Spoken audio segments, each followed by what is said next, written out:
الحمد لله وحده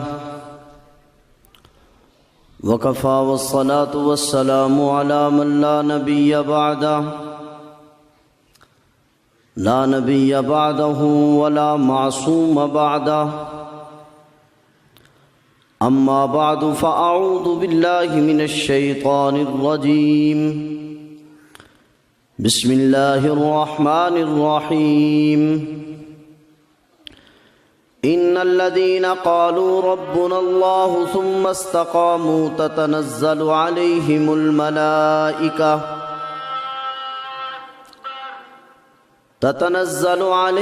الملائكة ألا تخافوا ولا تحزنوا وأبشروا بالجنة التي كنتم توعدون. قال الله تبارك وتعالى: ألف لام ميم أحسب الناس أن يتركوا أن يقولوا آمنا وهم لا يفتنون. وَلَقَدْ فَتَنَّا الَّذِينَ مِن قَبْلِهِمْ فَلَيَعْلَمَنَّ اللَّهُ الَّذِينَ صَدَقُوا وَلَيَعْلَمَنَّ الْكَاذِبِينَ. قال النبي صلى الله تعالى عليه وسلم: إنما بعثت معلما. قال النبي صلى الله تعالى عليه وسلم: انما بعثت لأتمم مكارم الاخلاق. صدق الله وصدق رسوله النبي الكريم ونحن على ذلك لمن الشاهدين والشاكرين والحمد لله رب العالمين. درود شریف پڑھ لیجیے. اللهم صل على محمد وعلى آل محمد كما صليت على إبراهيم وعلى آل إبراهيم إنك حميد مجيد. اللهم بارك على محمد وعلى آل محمد كما باركت على إبراهيم وعلى آل إبراهيم إنك حميد مجيد.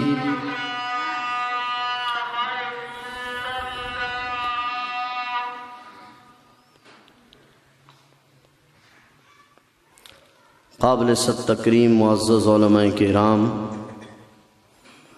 و برادران اہل سنت والجماعت، میرے معزز بزرگوں اور دوستوں،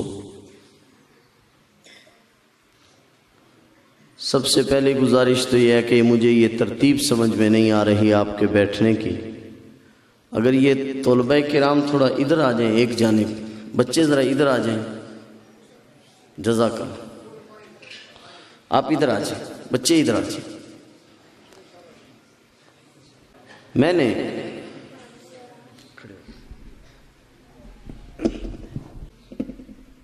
نے آج کی اس نشست میں جس موضوع پر بات کرنی ہے وہ بڑا اہم.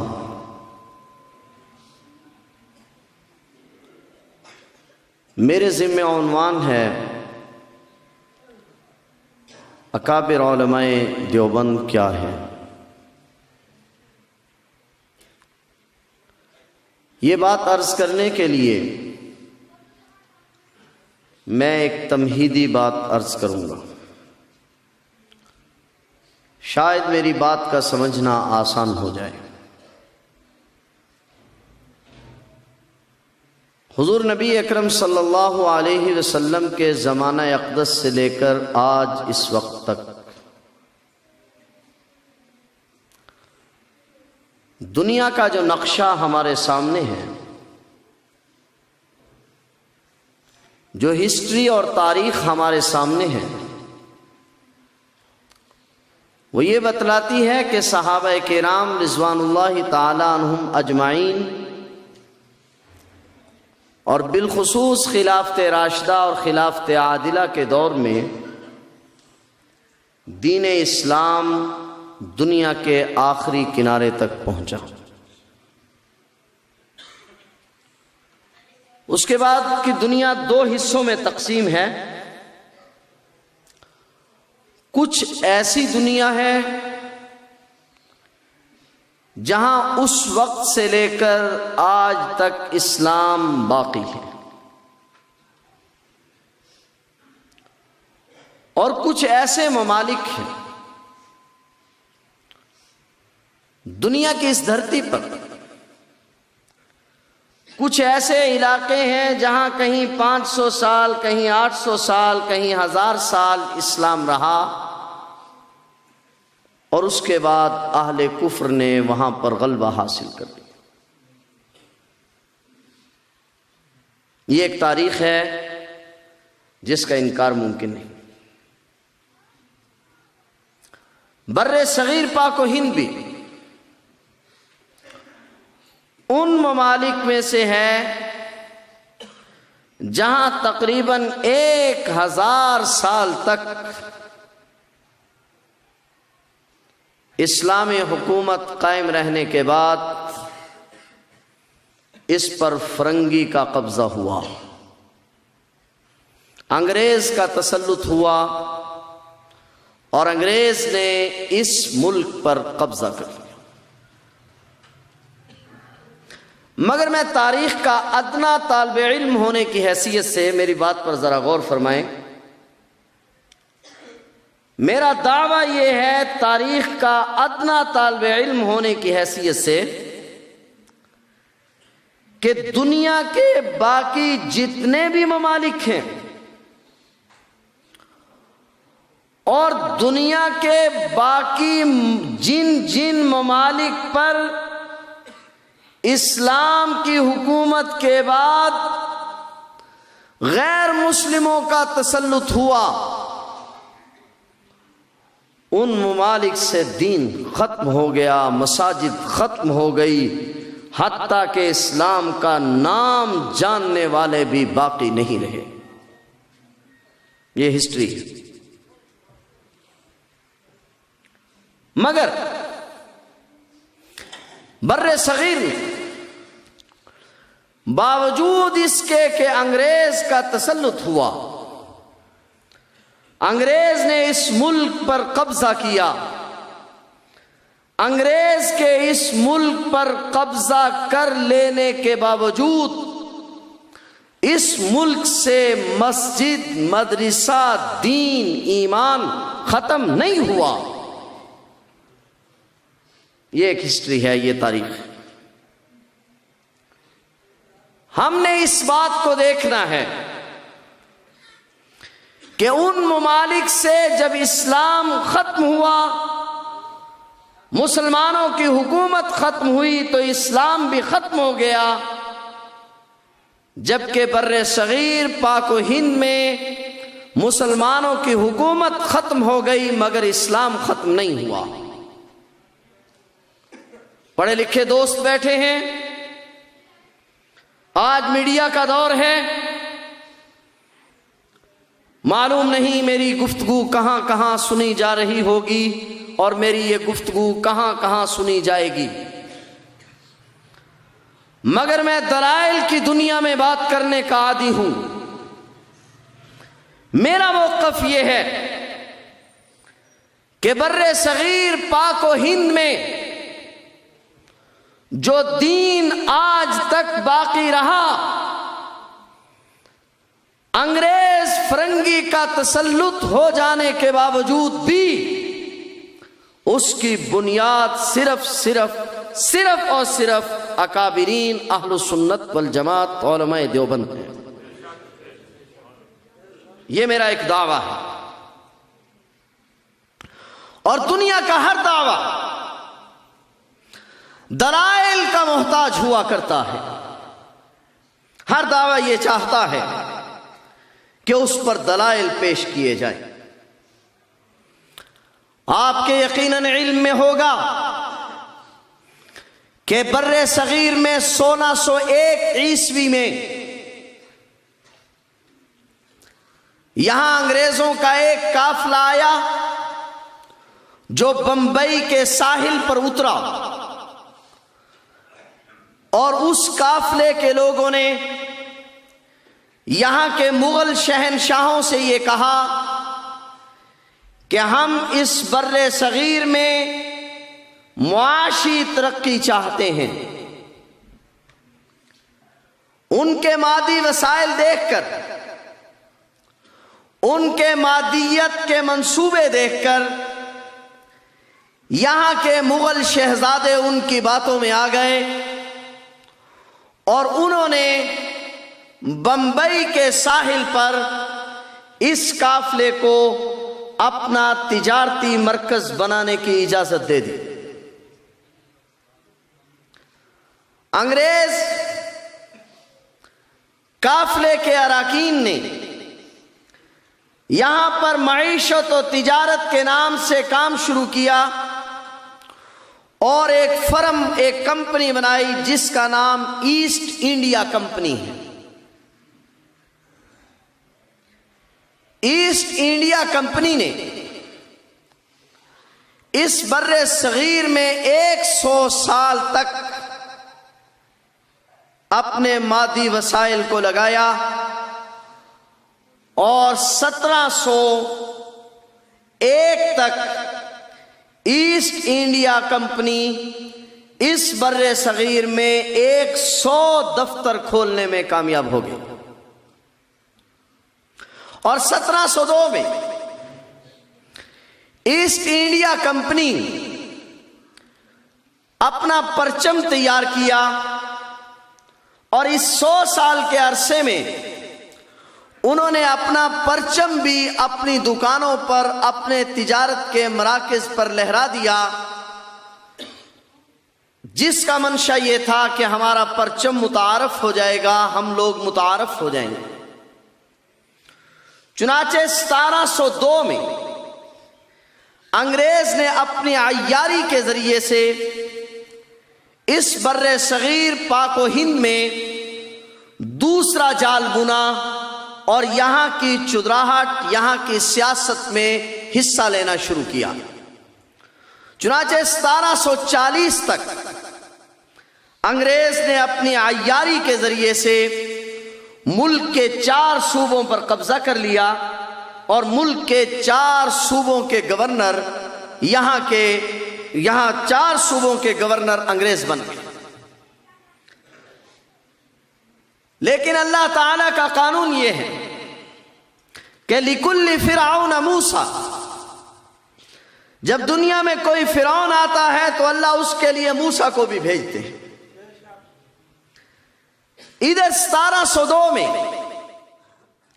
انگریز نے ہندوستان پر قبضے کا پروگرام بنایا اور اس کی سیاست میں داخل ہوا۔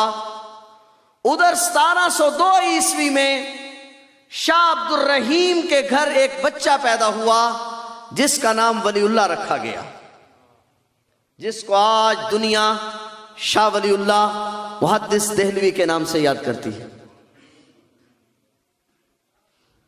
شاہ ولی اللہ کے اس بیٹے نے،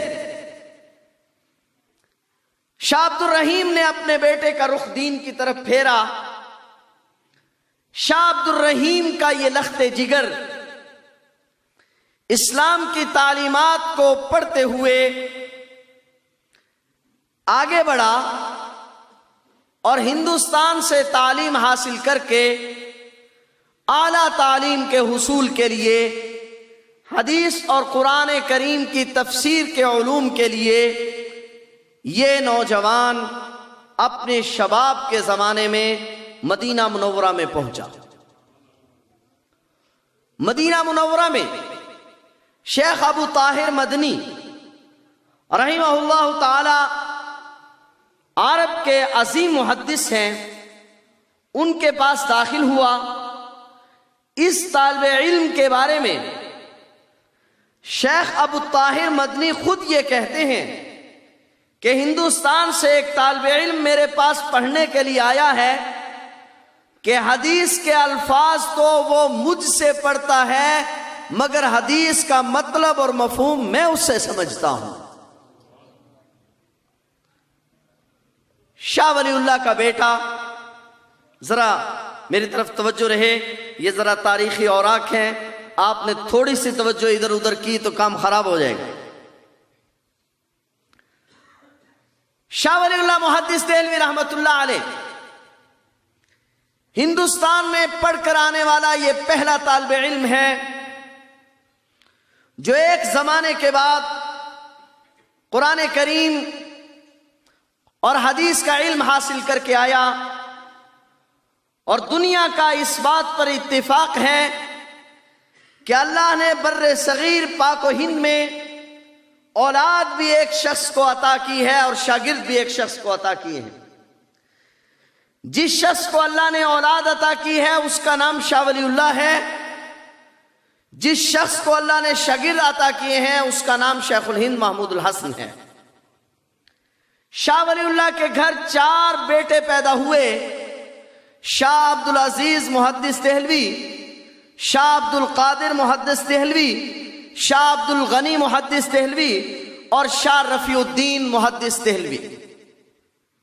شاہ ولی اللہ کے 4 بیٹے ہیں اور چاروں ہی محدث ہیں۔ یہ تاریخ کا ایک رخ ہے، ذرا آپ توجہ کریں گے۔ محدث کسے کہتے ہیں؟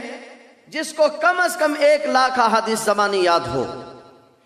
تو شاہ ولی اللہ کے 4 بیٹے ہیں اور چاروں محدث ہیں، اور شاہ ولی اللہ کو ایک اعزاز یہ بھی حاصل ہے کہ عربی زبان کے علاوہ شاہ ولی اللہ سے پہلے قرآن کریم کا ترجمہ یا تفسیر دنیا میں موجود نہیں تھی۔ عربی زبان میں تو موجود تھی، کسی اور زبان میں موجود نہیں تھی۔ شاہ ولی اللہ پہلا آدمی ہے جس نے اس کا آغاز کیا، اور شاہ ولی اللہ کے بیٹوں نے اس کی تکمیل کی۔ 1762 میں شاہ ولی اللہ محدث دہلوی کا انتقال ہو گیا۔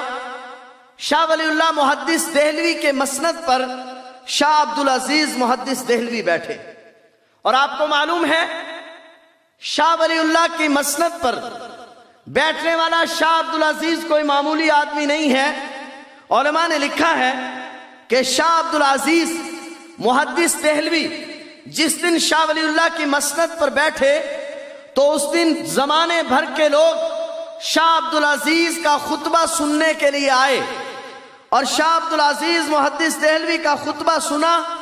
شاہ عبدالعزیز نے اپنے والد گرامی حضرت مولانا حضرت شاہ ولی اللہ محدث دہلوی کی مسند پر جو پہلا خطبہ دیا، اس خطبے کو سن کر 30,000 ہندو اور سکھ مسلمان ہوئے۔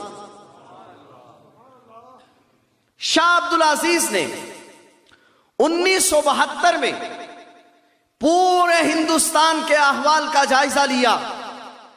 اس وقت تک 1702 سے لے کر 1772 تک انگریز پورے ہندوستان پر قبضہ کر چکا تھا، اور انگریز کا قبضہ پورے ہندوستان کی معیشت پر اور سیاست پر ہو چکا تھا۔ شاہ عبدالعزیز محدث دہلوی نے جب یہ حالات دیکھے تو شاہ عبدالعزیز محدث دہلوی نے 1772 میں پہلا فتویٰ دیا، اور فتویٰ یہ دیا کہ انگریز کے خلاف جہاد فرض ہے اور فرنگی کو اس ملک میں سے نکالنا ضروری۔ ذرا تھوڑا سا آپ کی توجہ ہے، میری بات سمجھ رہے ہیں؟ فرنگی کو اس ملک سے نکالنا ضروری ہے۔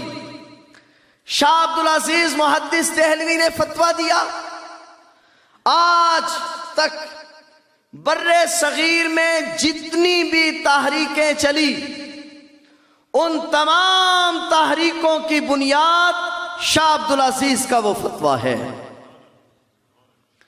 شاہ عبدالعزیز کے اس فتوے کے بعد اسی اثناء میں جب شاہ عبدالعزیز مسند حدیث کی طرف جا رہے تھے، علوم و فنون حاصل کر رہے تھے، اسی وقت میں حیدر علی کے گھر ایک بچہ پیدا ہوتا ہے جس کا نام تاریخ سلطان ٹیپو کے نام سے، جسے آج تاریخ یاد کرتی ہے، سلطان فتح علی خان سلطان ٹیپو۔ سلطان ٹیپو شاہ عبدالعزیز کے اس فتوے کو بنیاد بنا کر انگریز کے خلاف جہاد کا اعلان کرتا ہے۔ اس بر صغیر پاک و ہند میں شاہ عبدالعزیز کے اس فتوے کو بنیاد بنا کر پہلا جہاد، انگریز کے خلاف پہلی بغاوت سلطان فتح علی خان سلطان ٹیپو نے کی، جس کے بارے میں آج تاریخ کا ہم پر بہت بڑا ستم ہے، تاریخ کا ہم پر بہت بڑا ظلم ہے کہ سلطان فتح علی خان سلطان ٹیپو کی جو تصویر ہمیں دکھائی جاتی ہے اس کو دیکھ کر آدمی یہ سمجھتا ہے یہ کوئی وحشی درندہ ہے۔ حضرت مدنی فرماتے تھے سلطان ٹیپو کی سینہ بھر داڑھی تھی اور سلطان ٹیپو اپنے وقت کا کتب تھا۔ سلطان فتح علی خان سلطان ٹیپو نے شاہ عبدالعزیز کے فتوے پر، شاہ عبدالعزیز کے فتوے کو بنیاد بنا کر انگریز کے خلاف، فرنگی کے خلاف جہاد کا اعلان کیا۔ میں آپ کو بڑے عجیب موڈ پر لے جانا چاہ رہا ہوں، آپ کی توجہ چاہوں۔ شاہ عبدالعزیز کے اس فتوے کو بنیاد بنا کر جب سلطان ٹیپو میدان میں نکلے تو سلطان ٹیپو کی فوج میں ایک شخص تھا جس کا نام ہے میر صادق، یہ کمانڈر تھا۔ اس بے ایمان نے غداری کی اور غداری کر کے 900 مربع انگریز سے لے کر بے ایمان ہو گیا۔ سلطان فتح علی خان سلطان ٹیپو کی فوج میں بغاوت کر دی، اس بغاوت کے نتیجے میں سلطان فتح علی خان سلطان ٹیپو شہید ہو گئے اور یہ جنگ کا یہ باب یہاں ختم ہو گیا۔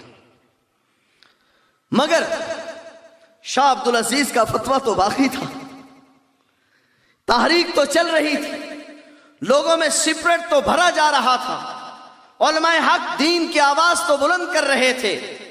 یہ قافلہ ابھی جاری تھا کہ اللہ تعالیٰ نے ہندوستان میں ایک اور مرد قلندر کو پیدا کیا جس کو آج دنیا نواب سراج الدولہ کے نام سے یاد کرتی ہے۔